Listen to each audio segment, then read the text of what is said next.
All right, I think we're ready, yeah?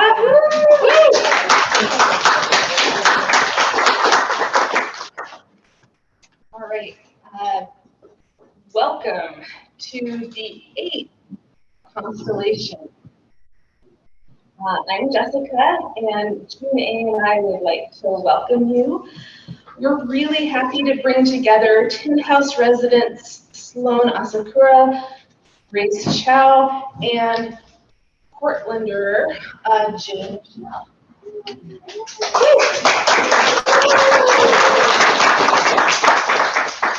And also to bring together all of you here in the audience with these readers.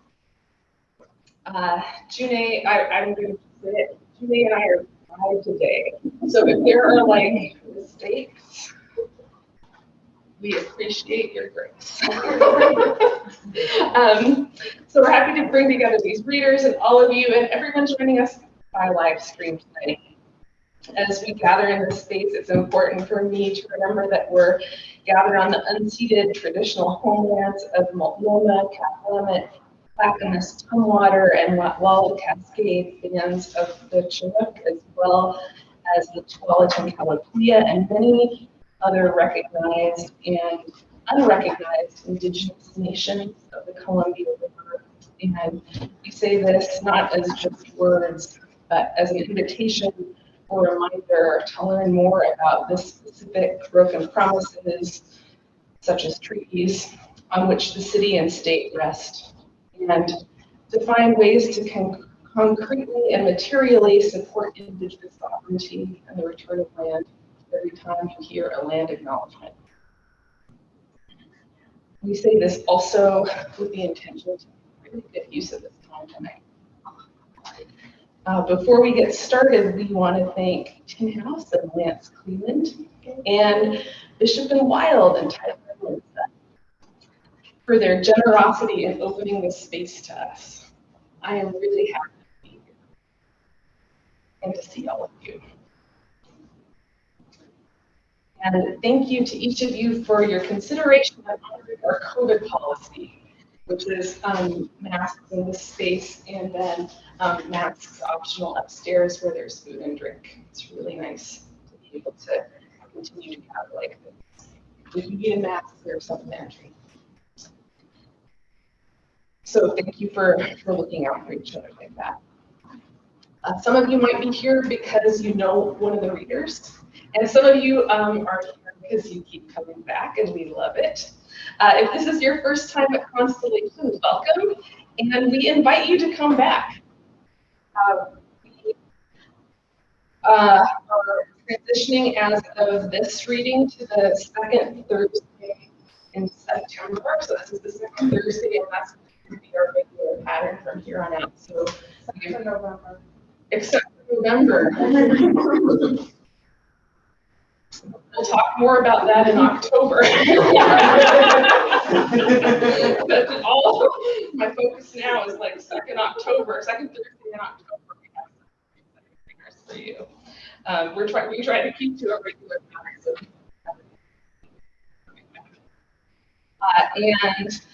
And we have quite the active Instagram account where you can follow us, and we also have a mailing list. I think we still have the QR codes up, so there should be QR codes that will to our place to sign up for our regular updates. Okay, and then without further ado, June is going to introduce Sloan.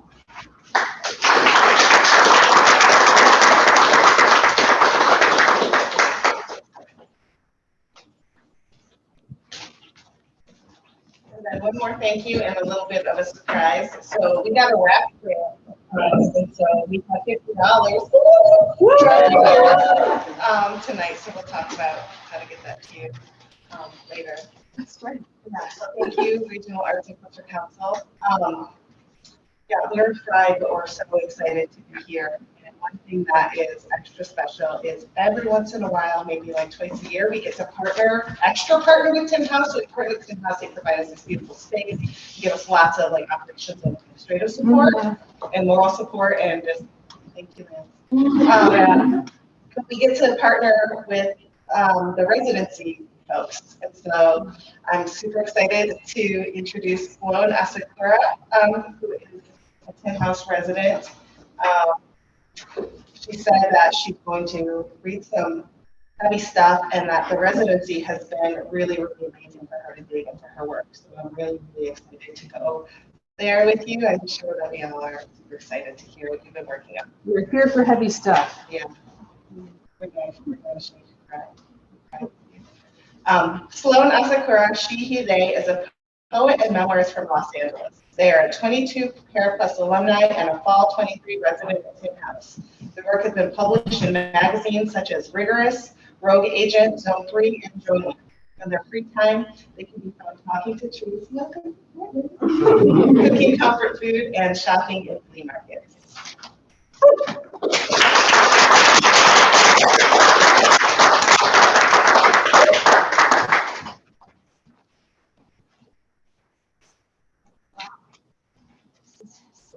Can you guys hear me? So first, thank you, Jessica and Julian, for putting this all together. I'm full with gratitude today, despite how nervous I am. So thank you for that. Today, I'm going to be reading from the project that brought me to Tin House as a resident. We're going to be going in two sections with heavy content matter. As was said before, the first section will be dealing with suicidal ideation, and the second section will be dealing with grief. So please do whatever you need to do to take care of yourself during this time. No offense to any of you to leave the room again. Another thing about this piece is that it is interactive. So there will be pauses in a sentence, and I will also signal like this for you to fill in the blank. No need to do this out loud. This is an internal exercise. And the reason for this is to give you some power in what seems sometimes to be powerless situations. But yeah, so I'm going to go ahead and start.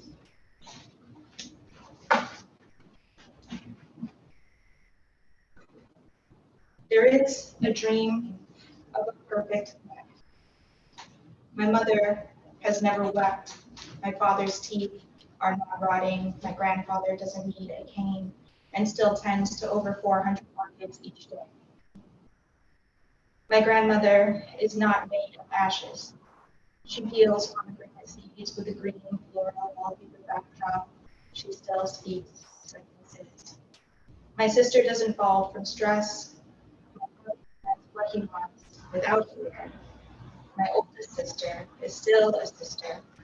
My nephew walks on 2 feet. A body is planted in the backyard, bleeds into soil and feeds the persimmon tree.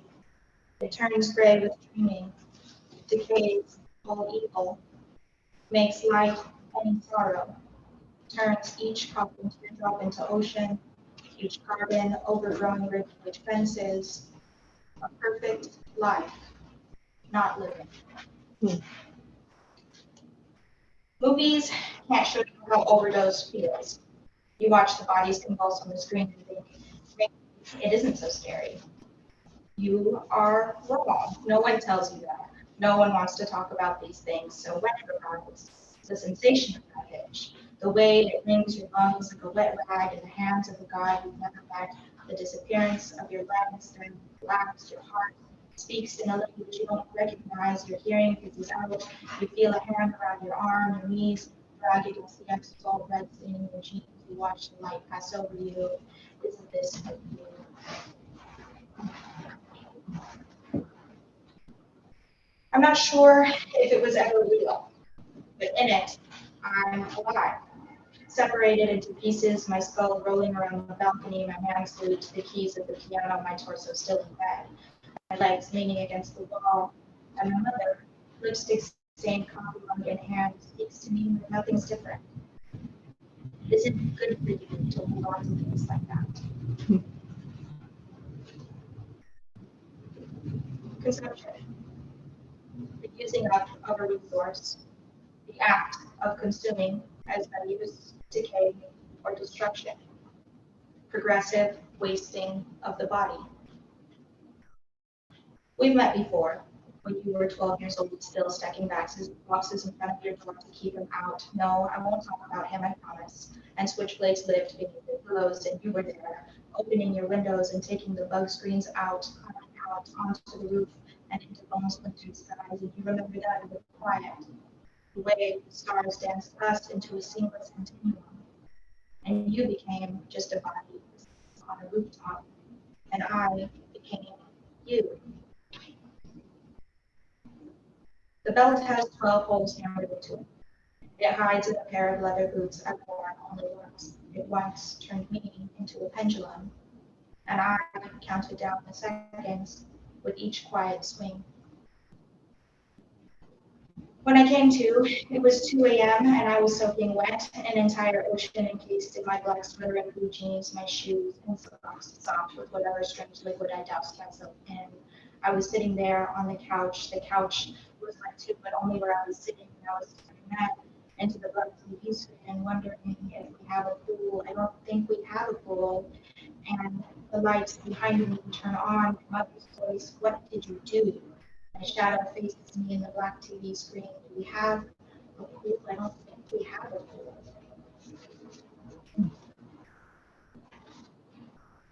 Bats harbor hundreds of diseases and yet suffer from none of them.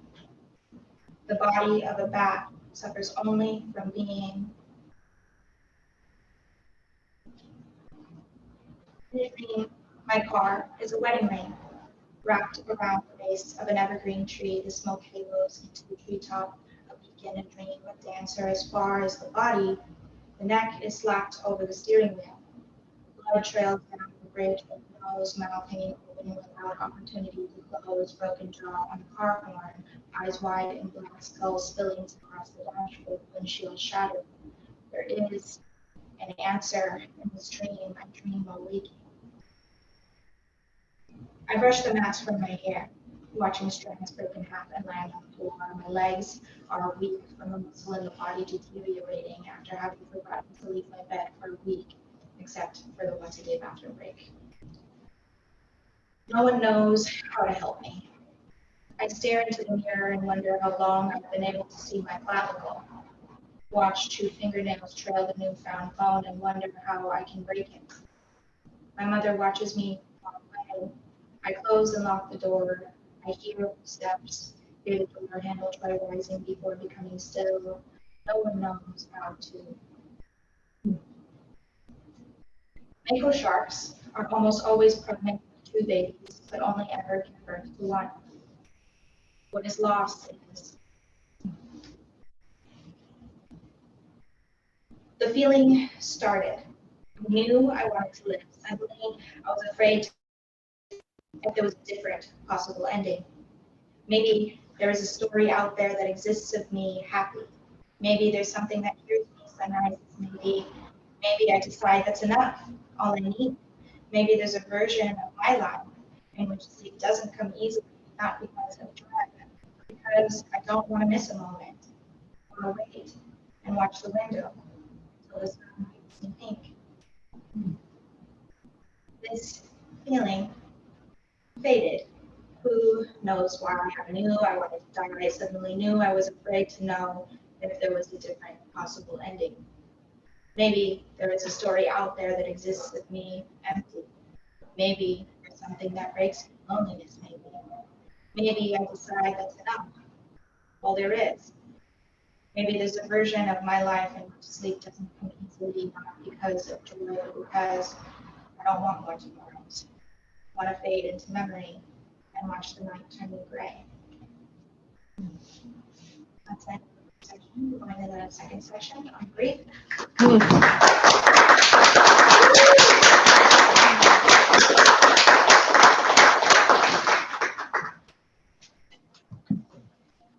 When I think of my father, I think of the way he snapped the boat in the pond or the way he slices within the belly of a fish.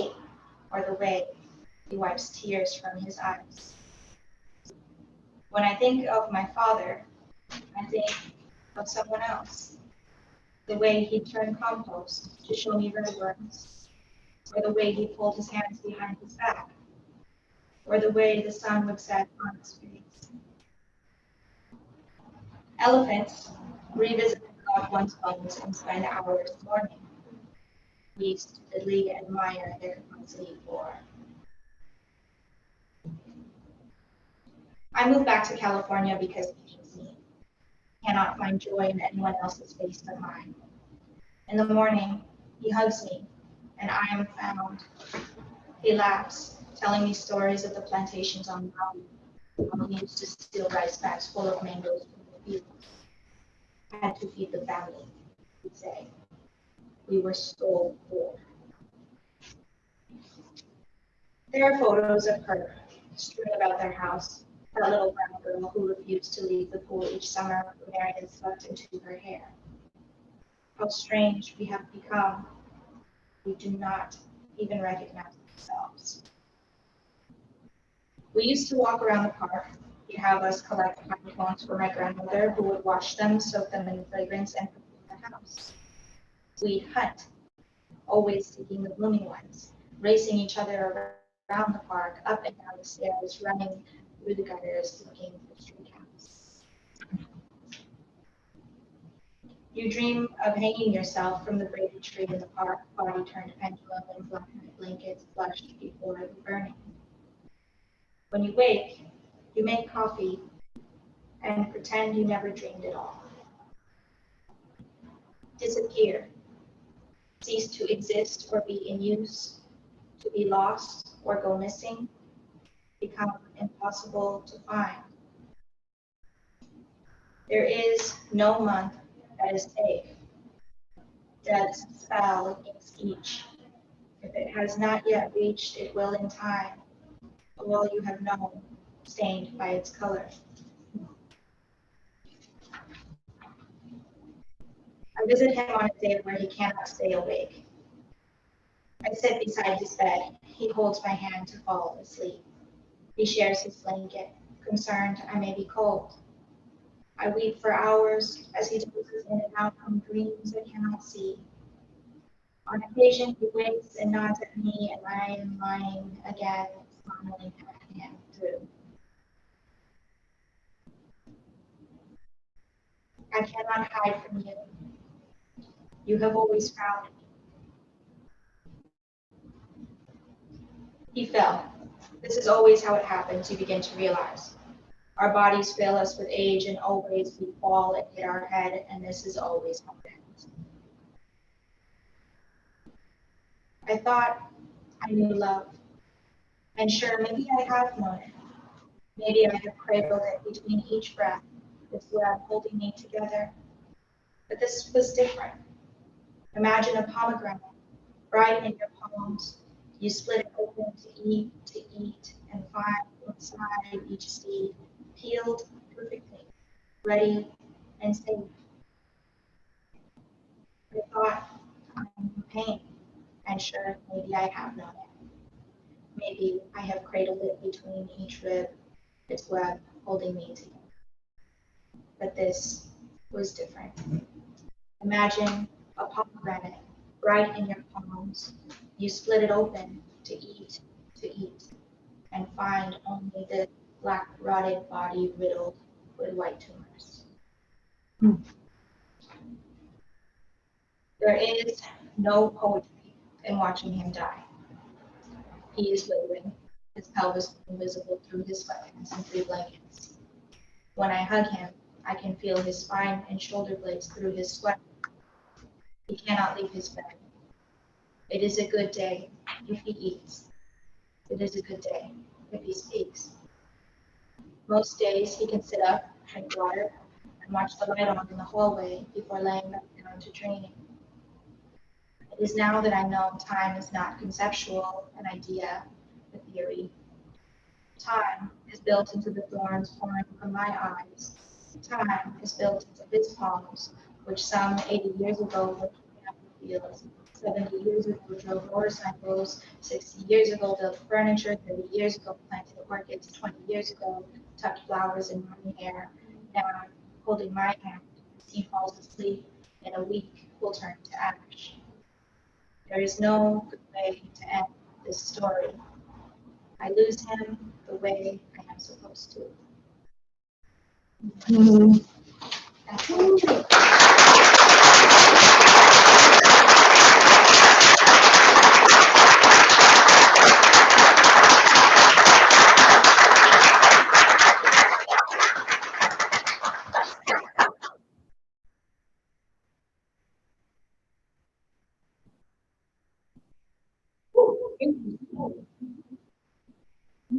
Oh, sorry for that. I was just sitting there thinking, oh yeah, gotta get up now. That's amazing. Uh, Grace Chao, she, her, is a Bay Area born Taiwanese American writer, most recently based in Eugene, Oregon. She received her MFA from the University of Oregon, where she was the winner of the Richard and Juliet Logston Award for Fiction and holds a BA and MA from Stanford University.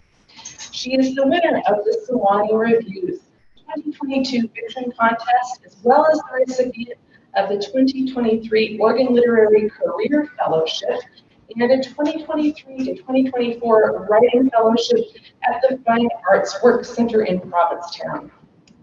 As a current Tin House resident, she is working on her debut story collection about a Taiwanese American family living in the Bay Area. She will travel for movies, cozy cafes, and good food. Welcome, Grace.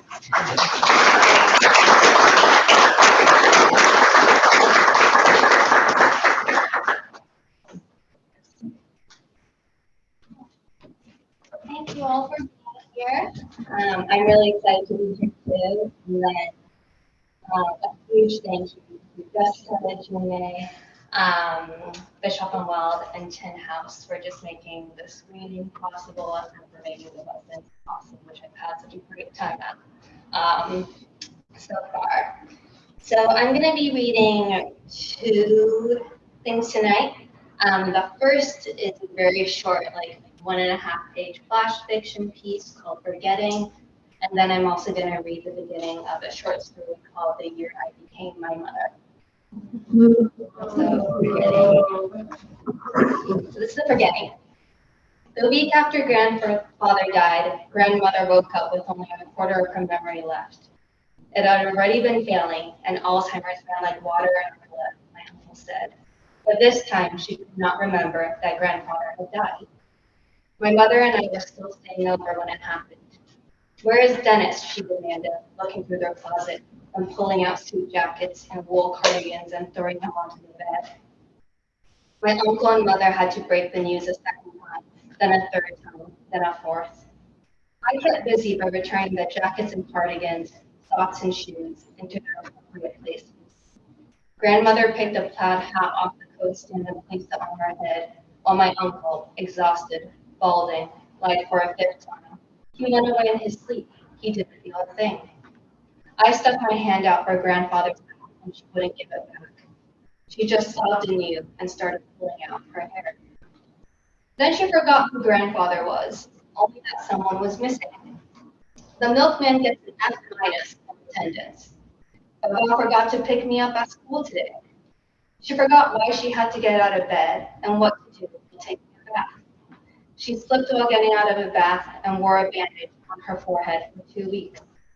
She wanted to celebrate her 8th birthday with Pin the Tail on the donkey and began requesting that somebody, anybody, take her back home to her parents. That home was now a Kroger Mart that sold egg salad sandwiches for $2.50.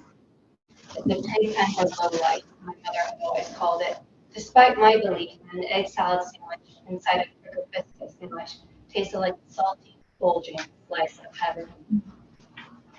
In January, everyone left and I went back to school. My uncle hired a caretaker named Mary and installed a safety camera in grandmother's bedroom.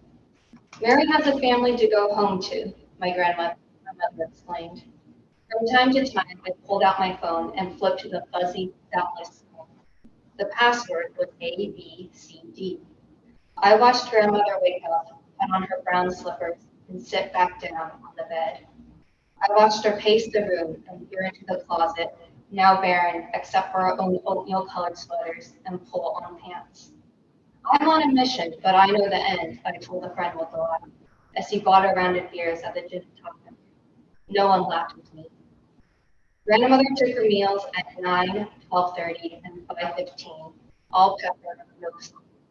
My mother had a fresh cake of her favorite lemon espresso sent every other week. I watched grandmother wake up, look out the window, take off her slippers, and go to bed, until it hit me that one day I might watch her go to sleep and not get out of bed. That's the point, my uncle said with neither a frown nor a smile. But he changed the password, gave me a hug, and told me to enjoy being young. That's the first story.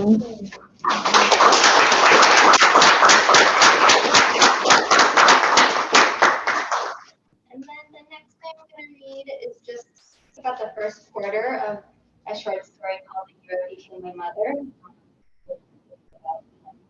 A young woman who's living her life. On the day I turned 25, I decided I would give my mother the life she never had.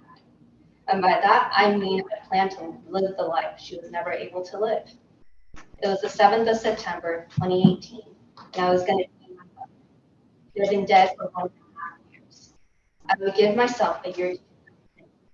I would wear whatever I wanted, change my job, travel abroad, without any rules or responsibilities. There is more to this list, of course, but I would add to it along the way. The first thing I did was get my hair cut like my mother when she was 25. I had a color photograph taken in Taipei the day before her wedding in 1989. I got bangs and a shoulder-length perm, and I asked the lady at the salon to dye each of my blonde highlights back to black. I wore green, my mother's favorite color, and my father's least favorite. I bought a few boxy blazers on sale at Topshop and suits and olive, which weren't hard to find because 80s businesswoman fashion was always making some comeback or another. My mother, Lisa, had never gotten to be a businesswoman, let alone have what could be called a profession. I suppose you could say that a desire to become a mother because I was bored with my own life, and maybe that was partially true. Nothing actually spectacular had happened in the first quarter century of my life. I didn't like to think about the years before I turned 18. I read about a lot of movies and travel destinations online, but I felt stupid when I'm glad to admit I hadn't gotten around to watch most of the famous films, or that I'd never been to New York. People didn't care that I knew Sun Coffee in Morioka, Japan, or that an extra had been run over and killed by a massive chariot in the original Ben-Hur. I'd imagined a muscular pair of legs sticking out from under gold-adorned hood, gladiator sandals showing clean off. And I'd only slept with 2 people in my entire life, the nameless boy to whom I lost my virginity, exhilaratingly and then dejectedly in college, and Paul, the boyfriend whom I met at 4 after graduation. We'd gone to the same school but never crossed paths, and he'd been so drunk he had to ask for my name the next day. I broke up with Paul the second week after I turned 25 in a lime green dress and a khaki Mac jacket, chartreuse smoking slippers from the Gap. It helped that Paul had been a hair gel banking associate for 3 years and was going to leave for business in a few weeks, so not very far away. And then my mother had disliked Paul so much that they only met once. I'd probably benefit you to sleep with more girls, I said, and he agreed in a way that made it clear that he wanted to sleep with more girls. Not that he could have tried harder. Thanks for sticking it out with me, I said, though I didn't really mean it. I tucked my dress into my hair behind my ear. Paul primarily wore grays and browns. We had more money than mine, but ate only Jack in the Box, and liked to hold me, but never said, I'm sorry, shrugged before asking why I was dressed like a screaming king. Whenever I left, I rode the bus and then the K train from Paul's 18-floor apartment back to my place. A room with one shabby window and a 3-story lavender house that lead to various corners. I took the wooden stairs 3 at a time, threw open the door to my room so hard that my poster from the original screening of Claire's Me at the Victoria Theatre was stuck to the wall, I began yanking out all household presents from their various hiding places. A navy striped sweater, a heart-shaped Tiffany necklace gifted to me for Christmas 1 week after I printed out the double infinity rings on a silver chain in the window display.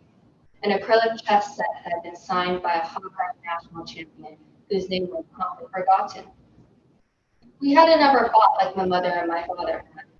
Paul had never yelled in my face or spat on my food or broken things when he got angry.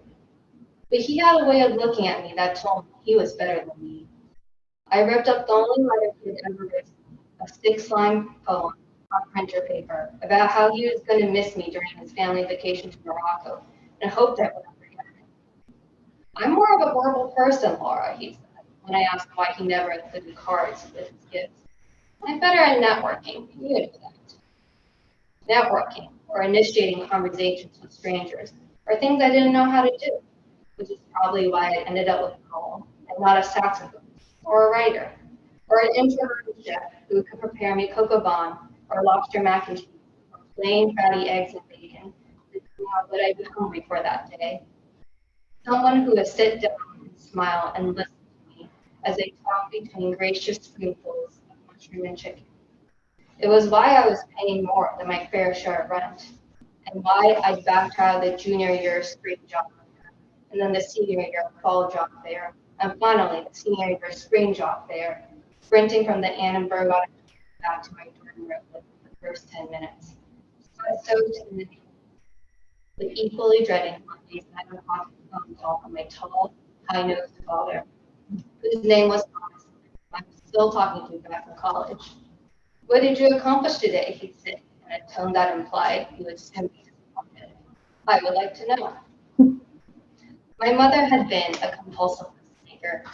They were the sort you'd find on any refrigerator, like groceries and phone numbers. But she made lists for everything else too. Restaurants we'd eaten at for milestone birthdays, dog breeds she liked, and dog breeds she had encountered in person. All the episodes of a Taiwanese historical drama that she could remember watching as a teenager. She kept them in her bedside table, her handwritten words compact, slanted, intentional. On my own list, which I'd written on paper and kept on my nightstand, was to quit my job, which would also free me from its 3-hour round trip commute.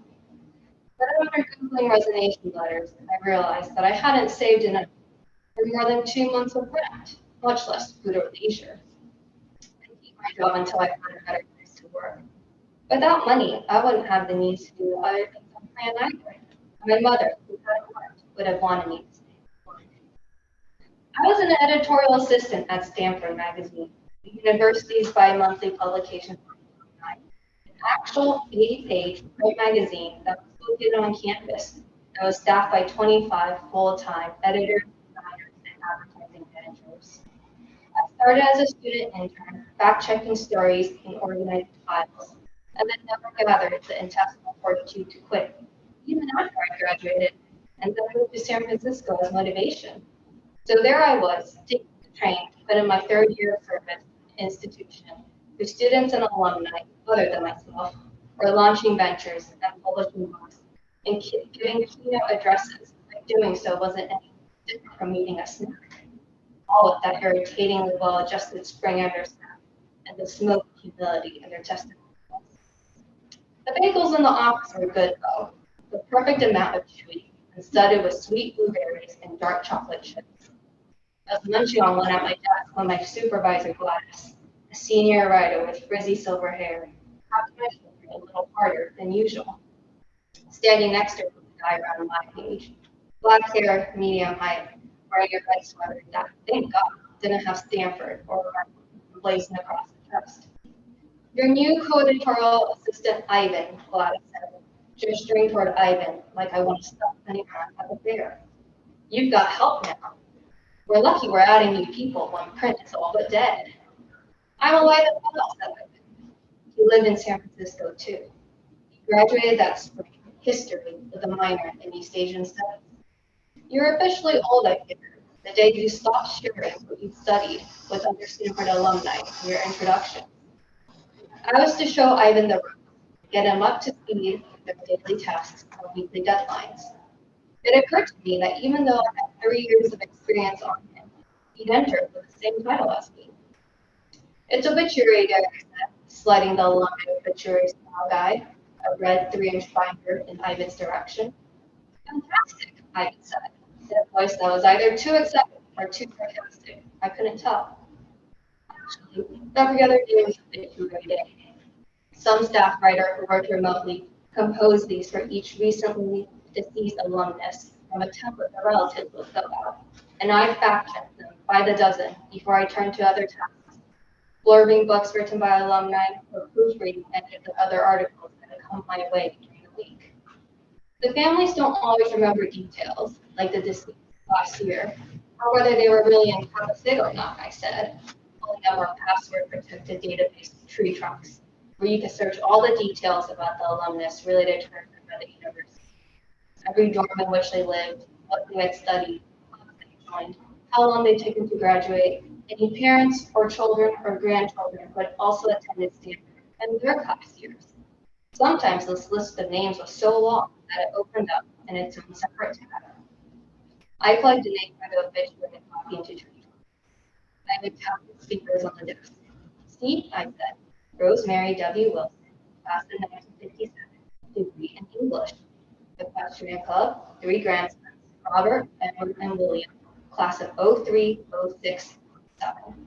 The facts in the draft match, which means everything's correct.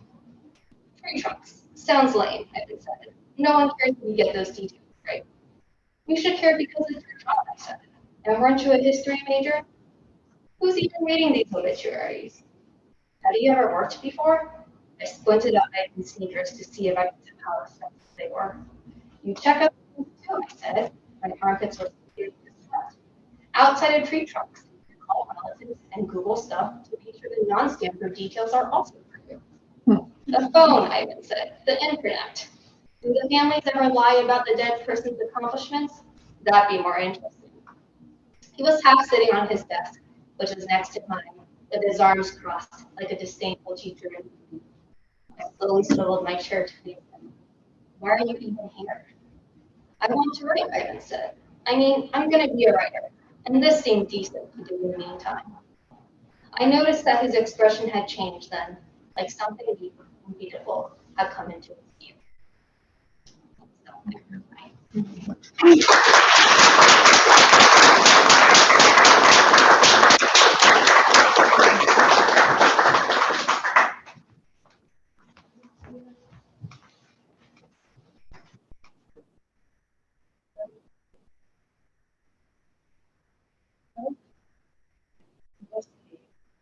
Locals. And Grace isn't really super out of town, just down in Eugene. So that was great. Thank you so much. I got to see Jay read probably about a year ago before Constellation with Steven, that Jessica and I spoke about here when she first moved to Portland. So I'm really excited to this reading. Louisiana-born Jay Nichelle, she/her, is the author of God Themselves and The Porch and Sanctuary. She was the inaugural poetry winner of the John Lewis Writing Award from the Georgia Writers Association, and her poetry has appeared in the Washington Square Review, the Offing Magazine, Muslim Magazine, and elsewhere. Okay.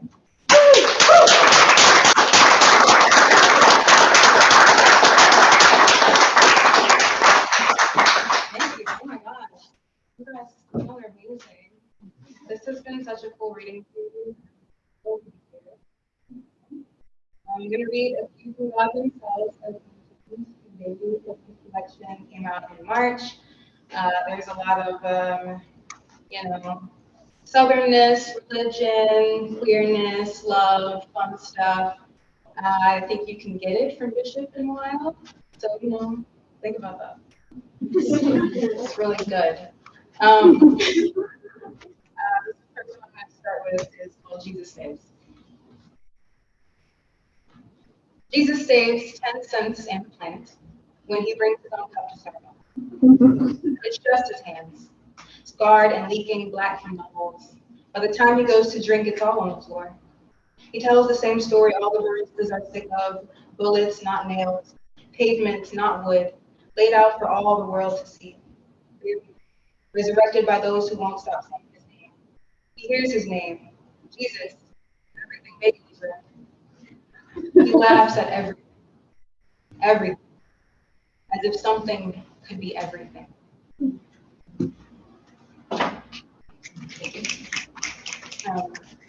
So while writing this, I realized accidentally that I write a lot of my poems in threes, and they just come out of me in like, what's it called when there are three things? Triple? I don't know. And I'm gonna share kind of a series that came out together is in three different sections of the book. And the first one from that is From Her Bed, which incidentally before also I started this book, I didn't write a lot of like love poems or anything. I was like, I don't really feel them. But then you fall in love. And so, that kind of is how this series goes. First one. From Her Bed. I don't know if my dreams are dreams or memories. In both, I have no control over what my body does. I remember correctly, it was a Tuesday, and there was something in my mouth that I now pretend could have been M&Ms, and I held them there for preservation. Last week, I remembered I bit the M&Ms. Sometimes we remember stuff wrong, is what my friend says. And so why is there blood on my tongue, and why are the bones grinding against it? Those are your teeth, she says. Forget you. If we sometimes remember stuff wrong, then I don't know how to proceed. I thought I shoved myself into my eyes and watched, but no, I wasn't there. You can believe whatever you can feel. So, I anti-feel the world, and just like that, I am imagined. I don't ask for advice. I keep trying to spit up your words, explain to the girl I'm lying next to. She holds my throat to coax them out. I let her bed moan for me. That may not be true. I may have moaned with the bed. She may have been forcing the candy down. I keep nothing else in my mouth. This may be true. Her fingers, I reverse the anti-feel, a lack of blood, a flood. I was once, I did exist. I admit, sometimes we remember stuff wrong, and sometimes we remember the wrong stuff.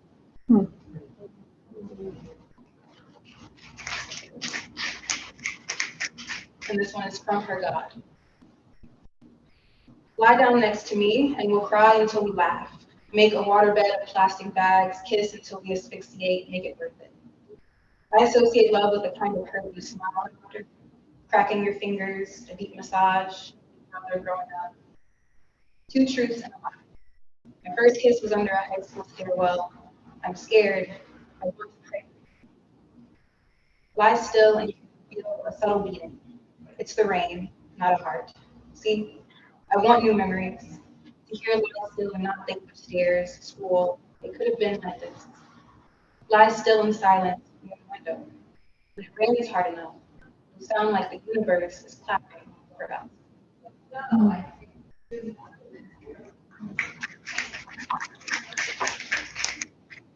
And then last in the series, I lost it. I have a very imperfect system of just having a bunch of like things stuck in the book that is supposed to tell me where the poems are. Aha. From her lap.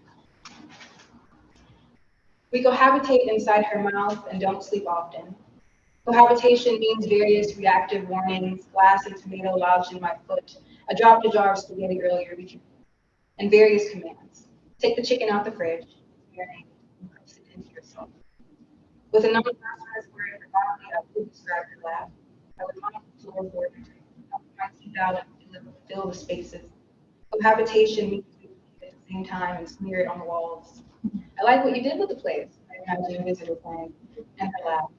We tell them it was inspired by the way cayenne pepper tastes, the way we inhale it when we miss home. Think about home. We never want to create our own ones yet. We tack our achievements on the fridge, make noise, make chicken, make chef, make me still want to smile without teeth, make my body a cake, vivid my dreams, God me, find me another word, find me.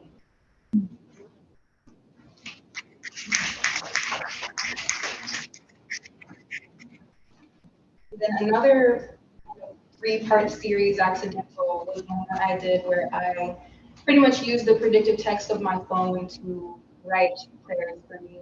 So I typed in a phrase and whatever my phone did to kind of write a poem.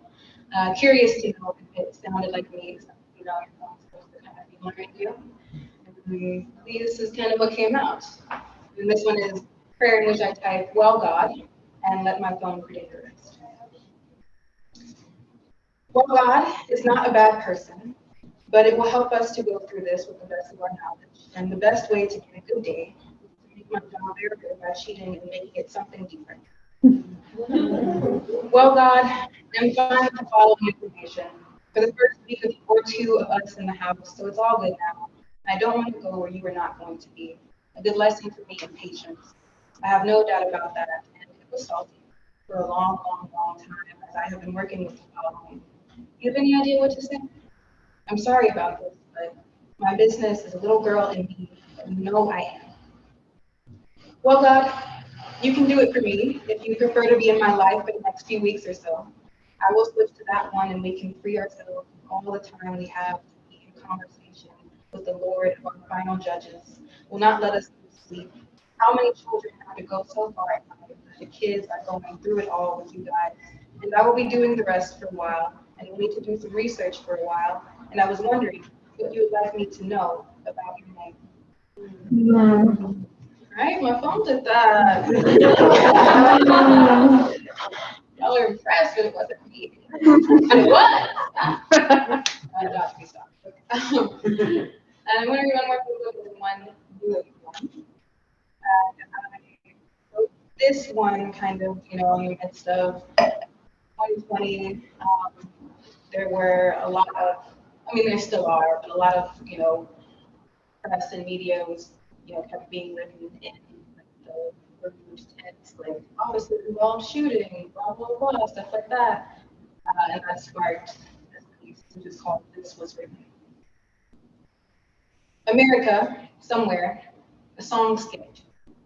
So many feet lost their rhythm. One could say a stumble happened. There were so many of us, was touched, held up by someone else. There we was when this was written. There was no meeting of bodies and pavement, only bodies and so many hands. We was lifted up into community involved, love involved, us involved, mourning. Wasn't that song sweet? And would it be played again? There it was, and this was written. If the story is told about us will be written as if we didn't make anything happen. Tell them we did. We danced, we was, and distance, a luxury neither granted nor desired. There we are, still. Thank you. And then I'm going to just share this poem from my work in progress that is a situation, but it basically follows a character whose name is you, which is why you is kind of used as a name in this one. Your Postmates order is not a representation. Not always. You'd like to believe you is not the type of person who spends $12 on soggy edamame, and yet yesterday you saw slightly some soybeans from their cradle while watching Love Island UK and judging the choices of people who, at least, and unlike you, have prospects. Sadly, cinnamon roll was better than it tasted. Sadly, Jennifer got her man stolen and left the villa. You might tell Jennifer was loyal to a fault. Like how there must be better sushi out there, yet you stick with what you is the good enough. And hopefully that doesn't mean anything other than what doesn't delight can still fill. You didn't waste the money, just could have spent it. Your friends don't ask about you much, but they call. Anyway, today there's a 10-piece wing combo on its way from the place that is not great, but it's close by. And today Jennifer's man hasn't got her name nonetheless. You'd like to believe that you is the type of person who orders only meat with no sides. You're the type who orders delivery from a place within walking. But there you are, dropped. And you'll drink a green smoothie tomorrow? Probably. And you think knowing that what you could be doing better is the step. Suddenly, the delivery woman is very sorry, but I can't find the stairwell. And the question is not where are the stairs, but will you get your ass up? And begrudgingly he does. She's in the lobby, frustration dissipating with the woman's flustered smile as she points her phone camera at the food in your hand. And instinctively, you make some peace signs in the picture. And she smiles at that. And it's been a while since someone enjoyed you. While you eat, you tries to remember Jennifer's man's actual name, as he's no longer Jennifer. And of course, the restaurant forgot the extra. Maybe tomorrow you'll be the person you think you is. Maybe you'll even enjoy yourself. If a friend were to ask, you mention how your fingers touched at the handoff, really make a moment of it. When the season ends, you'll Google the cast. See if any of them really remain in your love. Thank you.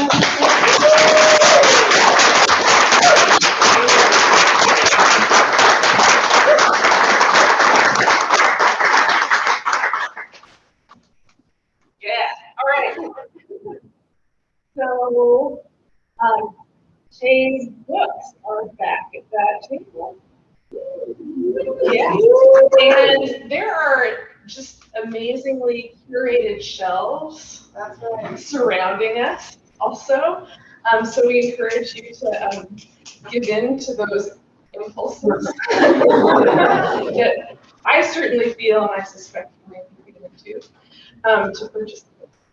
And if you haven't been upstairs yet, there's wine, beer, sparkling water, and a lot of food. Please, if you're comfortable upstairs in the mask optional space, help us take care of some of that food.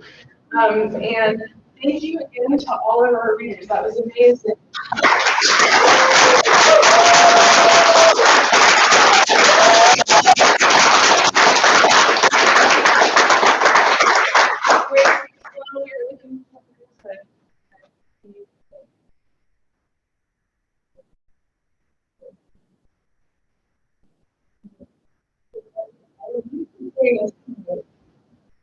Until next time.